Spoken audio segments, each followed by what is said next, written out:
Hey guys, I just posted a video this week on the follow-up of this project here at my church. I actually took the footage at the beginning of March, so I think it was 2 weeks ago, and I just showed up here to see how things are going, and it's so different. Remember, the water got turned off in those pots, and so there was no water from October, November, December, January, February, 5 months, which was a good reminder to all of us to keep watering our pots if they're underneath an overhang, because most things had gotten really crispy in there. Thankfully, I have a lot of plants in those pots and in the ground here that don't require much water, so they did survive. But let me just show you how great everything looks today on March, I think it's 22nd. The hedge of lavender is still going strong.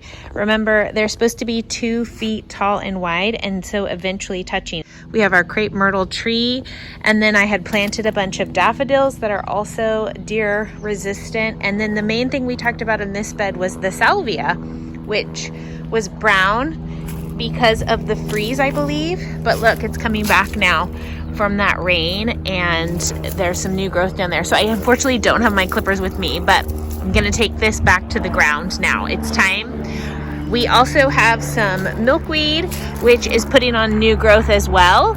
And look at these gorgeous daffodils. These were Costco.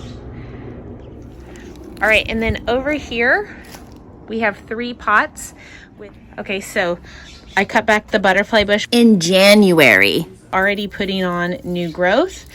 The heuchera got some water, forever red, forever purple, and the lantana is also putting on new growth. So I need to come back in here and trim off all of the old growth before the new growth really gets going. But this is just great news. Blooms are coming. Like, these are happy and ready to be amazing looking. This is a Tacoma stands with some amazing Costco daffodil bulbs. Gorgeous, nice and tall to kind of fill in this area. The vinca is back alive, and over here, same thing with the butterfly bush, the lantana yellow. And then if we just go over here, I'll show you the other one. Again, everything looks good. So I need to come back and clean up my salvia now that the risk of frost is over. But check out these milkweeds. Oh, this one has a weed next to it, but all of this new growth. And that one looks amazing. Again, the water got turned on, so we have some blooms forming on the lantana. This was the one that was completely sticks. I had totally defoliated it, or maybe it had done so itself, and I had cut the whole thing back, and the water's back on, and it looks great. The vinca is coming back as well, the heuchera, the butterfly bush, just so awesome to see. And then this Tacoma stands, these daffodils haven't started blooming yet. This was the vinca that looked the worst. So it still has some dead, but you can see some new growth is coming and some blooms are forming. So that's good news. And then over here was our super sunny lantana. So this one I didn't cut back, but you could see new growth is coming. So I'm going to do that now. Now meaning tomorrow.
So I just wanted to show you how quick things rebound if you wait, right? The plants are loving this warm weather and they are just coming back really quickly. So just thought you guys would want to see that. Thanks for being here on Power to the Flower.